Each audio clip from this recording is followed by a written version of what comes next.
they're very expensive to produce, and it's great to have like the stars and the names and trying to sell to those markets, but they never seem to make any money. So I mean, we have people who are obviously experts at feature filmmaking here in front of us. I mean, what can we really do to sell Canadian films?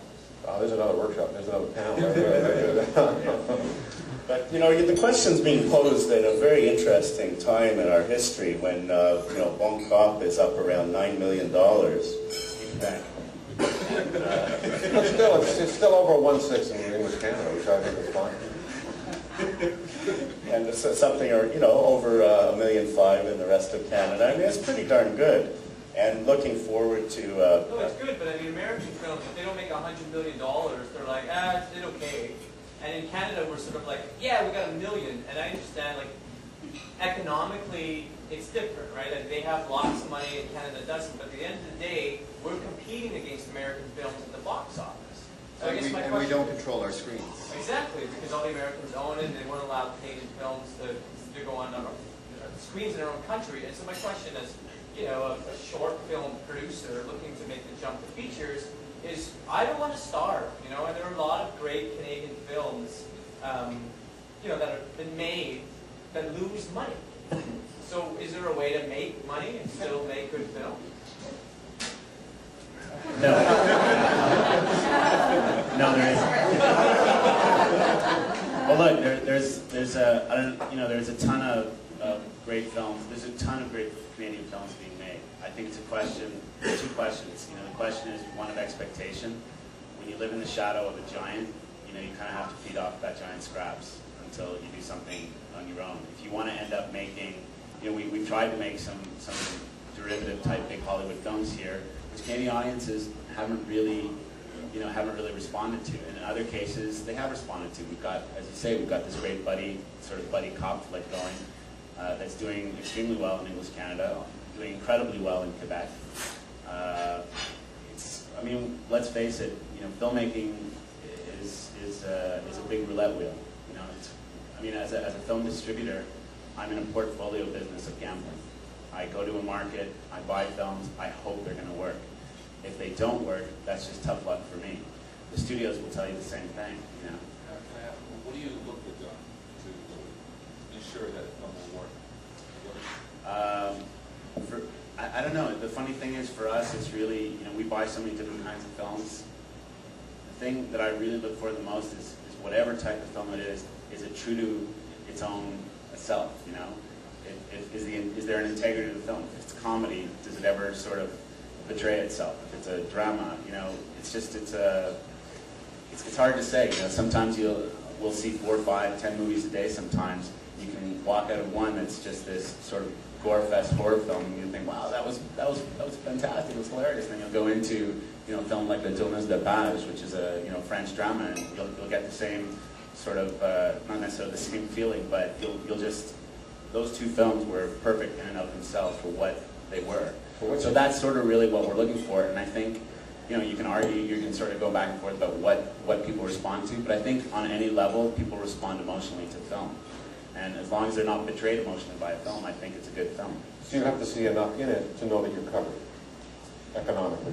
You're going to take a risk, but you're making a calculated risk. Yeah, it's always a calculated risk, and Seville has sort of survived through the last 7 incredibly tumultuous years. Our first 2 years were particularly rocky because we were taking some big risks, and what we did was we just sort of expanded the types of films that we acquired, and we sort of spread our risk out over. But to get back to your question, there are a number of really great films. There's this little film here called Monkey Warfare, which is made with a friend of mine, Reg, and Jen Jonas, which they just made on 25 cents. And it's a great little movie, and chances are it's going to have a really, really good life.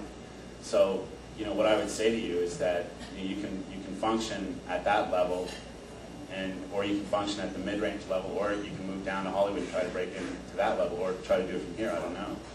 But Canadian film, I think, really, I just think we just have to make films that we want to make, And there could be all sorts of debate about how we're going to get to that point, but I think we are getting to that point. I think just the types of films and the way filmmaking has changed just in the last 5 years, particularly film financing, I think we're actually getting there. So.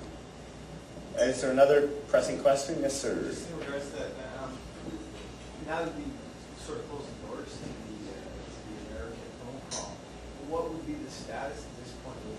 They're not closed, by the way, if anyone's in the room.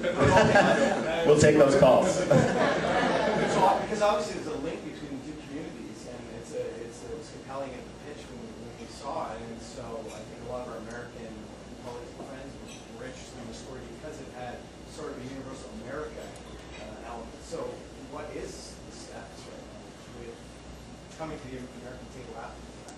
Well, our strategy, and we're actually about to sit down and talk about that a little more tomorrow with our distributors, is to try and get the film ready and then show it once it's completed.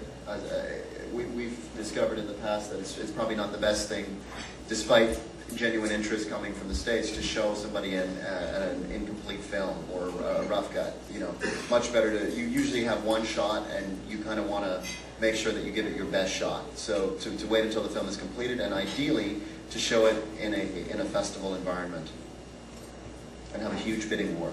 Yeah, let's hope for a huge bidding war. Is there another question? Why don't we talk then for a couple minutes about the marketing strategy for the film? And John, do you want to just kick off in terms of what now, after you've had the benefit of seeing the rough cut? I actually haven't seen the rough cut yet. Okay, well, so we're a step ahead of you. It's really good.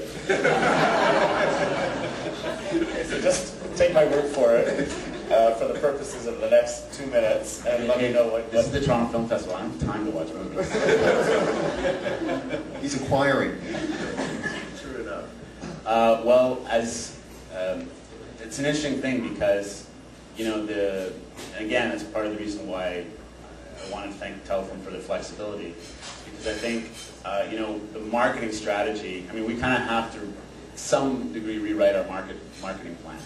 Because the marketing strategy to get the film financed, we sort of started on one level. We were actually skewing younger. We were going sort of for, you know, we were hoping we were going to have some big name younger cast in it. And as the film went along, and as Clement and Damon and Chaz went through the process, and as the casting and Danny came on board, we sort of, I think the film itself has evolved. Yeah, absolutely. And so I think the audience now, although, you know, Ross and Flex are both fantastic, they're certainly not big name draws yet. So I think in terms of the marketing, we're probably going to be skewing a little older, I think, on the film for the time being. And we were talking about, for, you know, most films, particularly non-Hollywood films, they sort of have a tendency of living or dying in and of themselves. You put them out there to the festivals, you see how it's going to, how people are going to react. But to be honest, most of the time we know what we've got by the time the festival programmers are finished watching it. We sort of know that, because, believe it or not, they're actually, over a wide group of people, they're actually a very good pulse to how people are going to react to the film. It's not always the case, but generally, and then the critics are sort of the next step. The critics review the film at the festival is sort of the next step. You sort of have an idea of how things are going to happen or not happen for the film then. This is at our level. Again, at the level of the studios, they don't really care about critics or anything like that, because they develop, it really comes down to, you know, them developing a marketing plan or a marketing strategy that's going to work or it's not going to work. And I think it's important to tell these guys that, you know, like a well-reviewed film